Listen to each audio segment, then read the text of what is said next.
Hey everybody, welcome back to the channel. It's your girl Lori. Before I even tell you about the topic today, I got myself a Cricut to help me with when you're on the Patreon or different things if I'm going to make merch. I like it. I don't know. I mean, I can't tell you I like it. I haven't owned it yet. So stay tuned. I'll let you know how I feel about it. But today I want to talk to you more about what we were talking a little bit about yesterday in yesterday's video. And that was your toxic traits, right? But other people can have these toxic traits. And one that really stands out that I wanted to talk to you about today. And I promise, I think I am going to do it might even be this week, a longer form podcast on this, right? To really go through toxic traits and kind of things to make you aware of it, because sometimes you can't even correct things if you're not aware of it, right? So it's not to say, oh, you're bad for having this trait. It doesn't mean that you're negative. It just means that you have a negative trait, right? So anyway, one of the big ones is what I was talking about yesterday was dumping on people, right? You don't get to just walk around dumping on people at will, right? You don't get to say, hey, I've had a bad day. And since I've had a bad day, everyone must know about this right now. I need to tell everyone about my bad day, or I'm entitled, because that is an entitlement, by the way. I'm entitled for my spouse to listen to me because I just have a lot to complain about with the kids, and I have a lot to complain about this.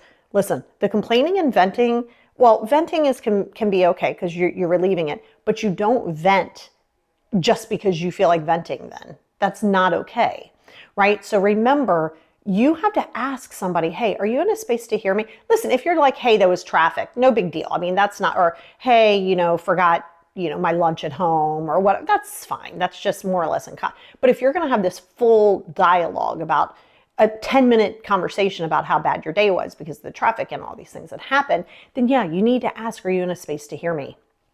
There may not, if you find that that this said person, could be a spouse, could be a mom, could be a sister, is never in a space to hear you, then you reevaluate the relationship. You got to stop going, why won't this person change? Doesn't this person understand my perspective? That's ego. That's all ego. That's all that is. Okay. So you have to remember, no, they don't have to. They don't have to make you feel better because they can't.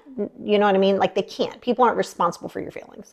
And that being said, if you're going to sit there and go, well, I don't know why they can't just do that. Okay, that's ego saying that you can't release it.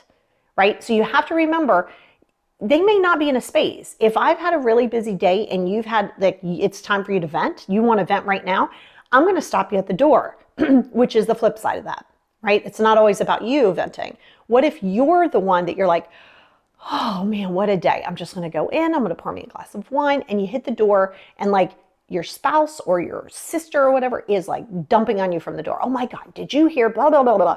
And you're like, oh my God, I just could barely stomach getting home. Can you give me a minute?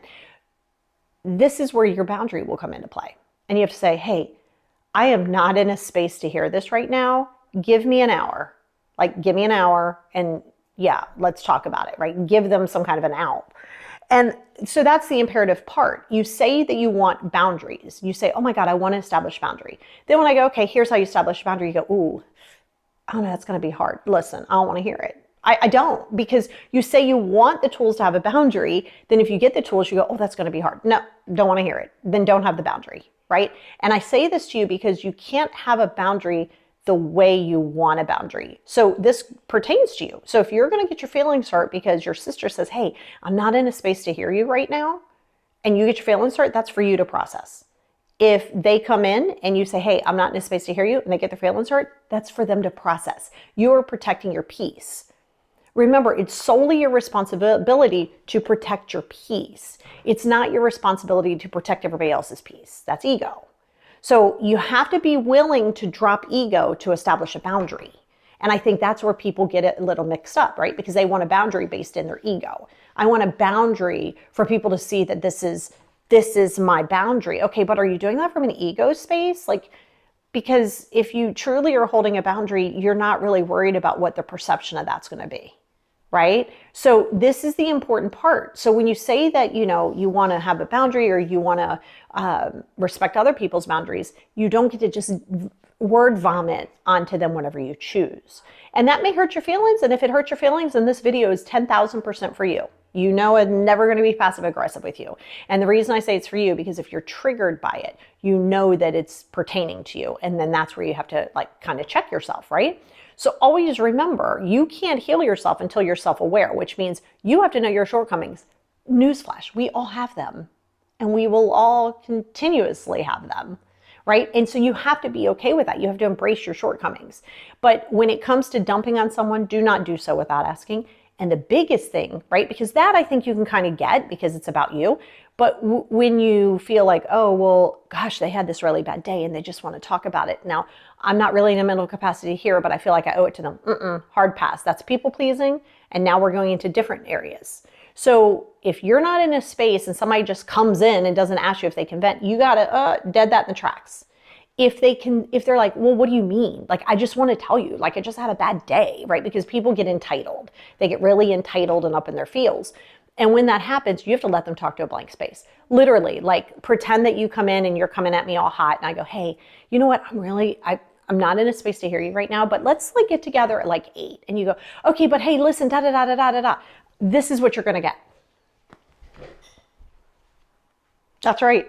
You're going to get a blank space. I will leave you talking to a blank space. That is not rude. I've literally established I'm not in a space to hear you. If you're going to keep coming in at me and keep trying to overstep my boundaries, you're going to talk to a blank space.